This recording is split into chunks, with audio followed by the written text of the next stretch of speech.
श्री स्वामी समर्थ मैत्रिणींनो, सगळ्यांना हरतालिकेच्या हार्दिक शुभेच्छा. तर आपण आज एवढे ब्लाऊज कटिंग करणार आहेत.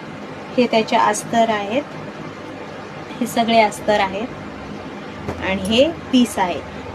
रेड कलर, आबोली कलर, हा गोल्डन आहे, हा गोल्डन, हा डार्कवाला गोल्डन, हा आबोली कलर, येल्लो, ग्रीन, हे त्याचे अस्तर आहेत. तर आज आपण पाहूयात की टोटल आपल्याला किती कटिंग करायचे ब्लाउज. 1 2 3 4 5 6 7 आणि 8. टोटल आपल्याला 8 ब्लाउज कटिंग करायचे आहेत. व्हिडिओ आवडल्यास नक्की लाईक करा, शेअर करा, कमेंट करा. Thank you so much.